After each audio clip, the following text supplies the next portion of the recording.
മണ്ഡലം മാറ്റി നൽകിയതോടെ പ്രചാരണത്തിൽ സജീവമായി തിരൂരിലെ ഇടതുമുന്നണി സ്ഥാനാർത്ഥി വി അബ്ദുറഹ്മാൻ.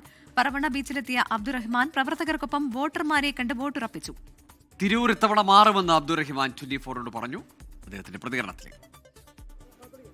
വി അബ്ദുറഹ്മാൻ താനൂരിൽ നിന്ന് തിരൂരിലേക്ക് തന്റെ സ്വന്തം മണ്ഡലത്തിലേക്ക് കളം മാറ്റിയതിനു ശേഷം അദ്ദേഹം ഇപ്പോൾ ഇതാ പറവണ്ണ ബീച്ചിൽ പ്രചരണത്തിന് വേണ്ടി എത്തിയിരിക്കുകയാണ്. വോട്ടർമാരെ നേരിൽ കണ്ടുകൊണ്ട് ഈ പെരുന്നാൾ ദിനത്തിൽ തന്നെ ഒരുപാടധികം ആളുകളോട് എത്തിച്ചേർന്നിട്ടുണ്ട്. അവർക്കെല്ലാം സുപരിചിതനാണ് വി അബ്ദുറഹ്മാൻ. രാവിലെ തന്നെ എന്നോട് സംസാരിക്കുമ്പോൾ അദ്ദേഹം വ്യക്തമാക്കിയിരുന്നു തിരൂരിലേക്ക് ഒരുപാട് വികസനം ഇനി എത്തിക്കാനുണ്ട്, അതിനുവേണ്ടിയാണ് താൻ ഇവിടേക്ക് വന്നത് എന്ന് പറഞ്ഞിരുന്നു. എന്താണ് വോട്ടർമാരെ കാണുമ്പോഴുള്ള ഒരു പ്രതികരണം എന്താണ്? തിരൂരിനെ സംബന്ധിച്ചിടത്തോളം തിരൂരിൽ ധാരാളം കാര്യങ്ങൾ ചെയ്യേണ്ടതുണ്ട്. ഈ ഒരു നാട് ചരിത്രപരമായി വളരെ പ്രാധാന്യമുള്ളൊരു നാടാണ്.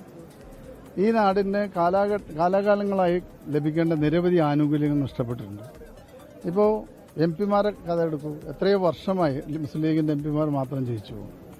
MLA മാരെ കണക്കെടുത്ത് നോക്കുക, എന്താണ് ഈ നാടിന് ഇവരൊക്കെ സംഭാവന ചെയ്തിട്ടുള്ളത്? ഏറ്റവും നല്ല റോഡുകൾ, നിരവധി പാലങ്ങൾക്ക് അപ്രോച്ച് റോഡുകൾ, ഇതെല്ലാം വന്നത് ഈ കാലഘട്ടത്തിലാണ്. ഇപ്പോൾ ഇവിടെ തന്നെ തിരൂർ ബോയ്സ് ഹൈസ്കൂളിൽ നോക്കൂ, മന്ത്രി എന്നുള്ളതിൽ നമ്മുടെ ഇടപെടലിന്റെ ഭാഗമായിട്ടാണ് അവിടെ കെട്ടിടമെങ്കിലും ഇപ്പോൾ ലഭിച്ചിട്ടുള്ളത്.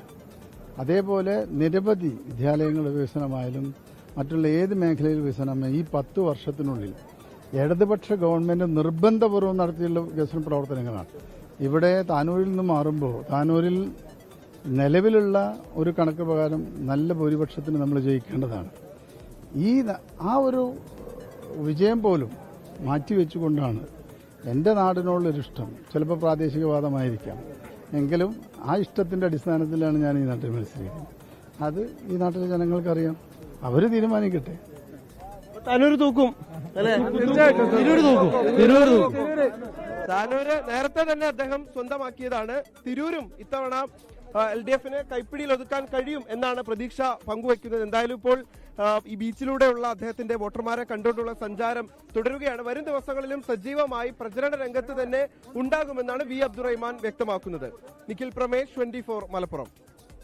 ലോകത്തെവിടെയായാലും ഏത് സമയത്തും 24 വാർത്തകളും ഓഗ്മെന്റഡ് റിയാലിറ്റി പാക്കേജുകളും എക്സ്പ്ലെയിനറുകളും വിശദമായി കാണാൻ ഞങ്ങളുടെ YouTube ചാനൽ നിങ്ങൾക്ക് സബ്സ്ക്രൈബ് ചെയ്യാം.